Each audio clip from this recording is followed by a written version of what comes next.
Every week, it feels like there's a new AI tool that's supposedly gonna replace half your team, run your business for you. You might have even tried a couple of these. Something like ChatGPT, maybe even OpenClaw. You probably got something built, you probably even got something automated, but then you found yourself in this weird spot of doing the same job you were doing before, but now you just actually have more tools to manage. The reason for this is most people are using AI completely wrong. They're focused on which tools to use when they should be focused on the actual boring stuff underneath. The part that allows you to do 10 times the work with half of the effort. I've installed AI systems into 40 plus businesses over the last few months. The ones that were working versus the ones that actually fell apart in 30 days or less always came down to the exact same things. And it starts with how most people approach day one setup. Now, let's say you, a business owner, get serious about AI. Maybe you bought your team or yourself a couple of tools, maybe you even got some decent output. And then you try to hand it off to your team, and within 30 days, you notice nobody's touching it. Subscriptions just running and credits are just unused. Now, when that happens, most of the owners come to one of three conclusions. Either number one, the team actually resisted change, the tool wasn't good enough, or my favorite one I've heard, AI just isn't ready for my specific business yet.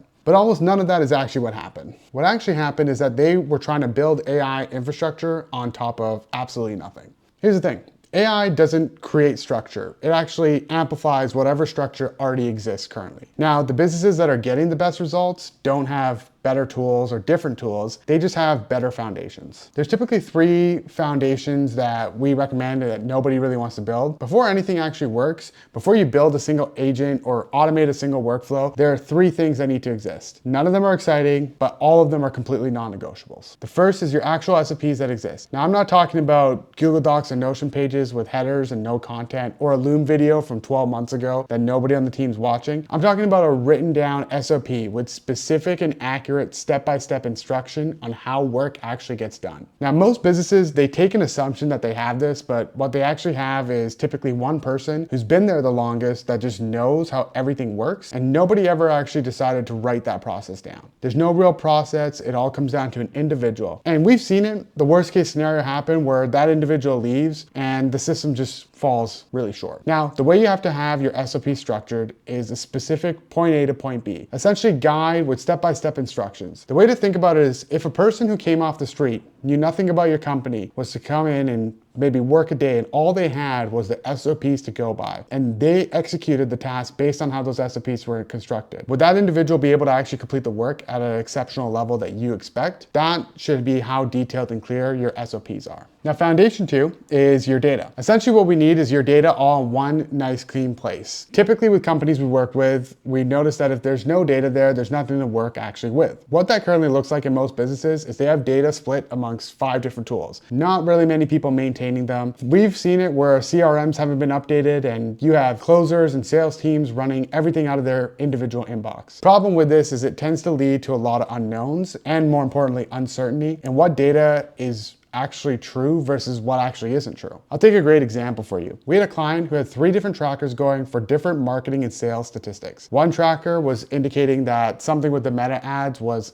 doing incredibly well, while another tracker was showing something completely different. And it became difficult to understand which one was actually being constantly updated versus which one wasn't. And here's the thing, it's completely fine to have different platforms because different platforms give you different data or different insights, and not every tool has the same functionality. But ideally, they all converge into one place or one dashboard that you as a business owner could track very cleanly. And if you as a business owner notice something's off, you should be able to be notified right away versus waiting weeks for the notification that ads data is completely off. Now, foundation 3, we call the feedback loop. Now, without this, there's no way of knowing whether things are actually working or slowly falling apart. Typically, falling apart is the default we tend to see. Now, some typical signs that there is no actual feedback loop within the business that we tend to notice are some of the following. The owner's finding out about something broken when a client calls. Quality dropped 3 weeks ago, but nobody's actually flagged it or noticed. There's things drifting and nobody notices until it's already become such a snowball of a problem. And the thing with feedback loops is you have to treat it similar to when you have a brand new employee that you need to provide feedback to. I want you to imagine for a second, you just trained and onboarded a new team member. They went through your SOPs and started doing the job. But as time went on, they started developing habits and started taking shortcuts or not executing either to the best of their ability or to what your actual standard was. Now, without that feedback loop, that employee will stray to worse and worse production. Now, here's the thing. I'm not saying AI is going to do the same thing without a constant reinforcement of what is working versus what isn't working. But how AI is structured is that if you do give it feedback loop, it will quickly learn and adapt to what your quality standards are. So what we do is we build in quality control parameters for this exact reason. So it has an automatic feedback loop that you,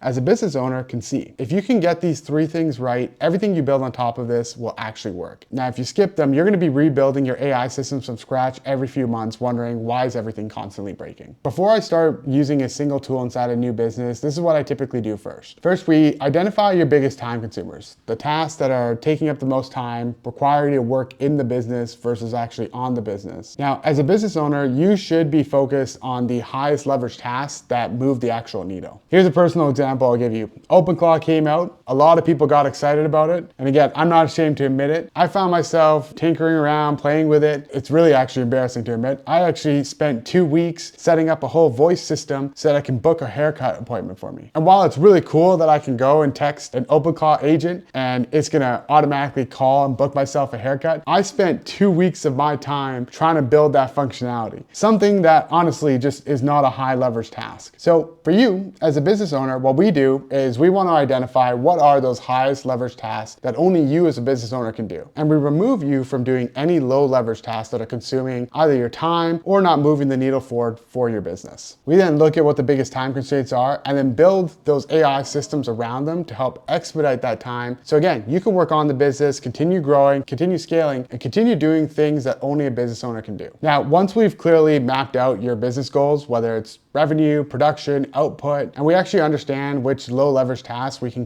completely get off your plate and which high priority leverage items we're going to try to get you to, we start to build our plan around the three foundations. And those three foundations are marketing, sales, and operations. Now our goal is if we can multiply your team's output anywhere from 5 to 10x just on those three areas with your business within 90 days, imagine what that's going to do for your actual bottom line revenue. Working with over 40 plus businesses, we've really been able to identify that the bottleneck you think you have and the one you actually have are almost never the same thing. I had a client who came in convinced that their problem was actually their marketing output. They couldn't produce content fast enough. They couldn't get their ads working well enough, or their ad costs were way too high. Cost per call tended to be way too high. And it was the first thing that they wanted to fix. In reality, marketing was actually one of their strongest suits when we did a deep dive into it. What they actually lacked was a proper sales system in place and a clear idea of what to do with those leads. So what was happening was the marketing was actually working. It was driving in leads, but because they didn't have a proper sales system infrastructure or what we call an intelligence feedback loop that could catch potential flags fast enough, they in turn thought that the marketing was the biggest issue because they weren't getting enough leads that were actually converting. So what we did with this business owner, we installed a sales intelligence feedback loop, and we were able to quickly determine a couple of things. The first, the closers and sales team were just being lazy. The leads that would come in would not get touched, would not be contacted, would spend hours just sitting in the inbox. Simple things such as drag and drop functionality with the CRM were just not being used. So the pipeline was never actually properly updated. So there was actually no tracking going on of where the lead status was. And because of this, the tracking of the marketing was completely thrown off. And here's the thing, while the marketing was producing a large quantity of leads, because they were not converting at a high enough clip due to the sales team lack of ability, the business owner, being a good person, good team member, put it on themselves and thought it was a marketing issue. What's even worse is that business skipped and wasted months building on top of complete dysfunction, wondering why the output's wrong, trying to rebuild it from scratch, kind of similar to what I shared earlier, and eventually ended up writing off the whole thing as, oh, this just doesn't work for us, or AI just doesn't work for us for these reasons. Now, here's the thing. The business that don't skip all those foundations are the ones that are producing 5 to 10 times what they were. So the same team inside 60 to 90 days where they are 5 to 10x outputting what they currently do. Now, here's why this compounds. Every foundation you get right makes the next build way easier. If you have clean SOPs, that's going to mean that the agents get trained faster and better. If you have clean data, that means that the next workflow actually has something real and tangible to work within. And if you have a working feedback loop, it means that you can actually catch problems early on instead of wasting ad spend for months thinking it's a marketing problem, or instead of finding out from a client that this service is wrong. Now, if you skip those foundations, every new system starts from scratch, nothing actually compounds, and every build is actually really just a standalone project, and you find yourself in a weird situation where you're just doing the same thing over and over again, rebuilding the same exercise over and over. To illustrate this point, I'll actually talk about a marketing agency we just worked with. There's a marketing agency that hired us to help consult with AI, and they're incredible at what they do. They get incredible results for their client, but they were in a position that a lot of businesses tend to be. They were extremely bottlenecked with fulfillment. And so they fell into this vicious cycle that happens when you first start business and you start making money. You start getting clients, but then you start realizing we have to spend a lot of time fulfilling for those clients. So then the acquisition of new clients stops, and all of a sudden you're in a situation where you're not getting new money, but you're so stuck in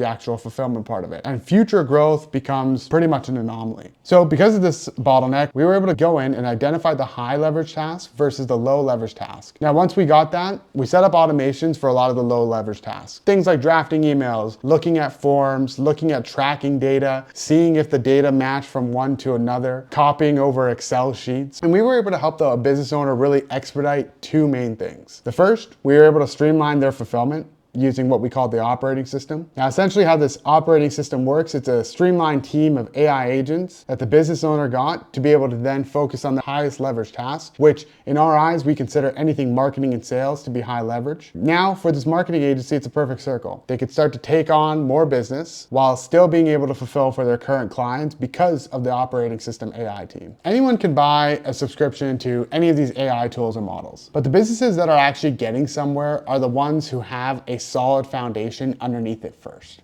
Now, I've worked with a lot of business owners who've spent serious money on AI and gotten absolutely nothing from it. And again, it's always come down to them trying to run a system on a foundation that wasn't built for it. Things like SOPs were extremely vague, data was scattered amongst 5 to 10 different tools, and there was actually no way of knowing if anything was working until something got so bad or until something broke. Now, if you get the boring stuff right first, then you build on top of it, that's what actually makes this whole thing work. Now, if you want to know where your foundations actually stand before you spend another dollar on an AI tool or buy another course, there's a link in the description for a free call with me. We'll go through your operations, tell you exactly where you should start, and if you want to know what those systems actually look like once the foundations are in place, I got a full video on that next.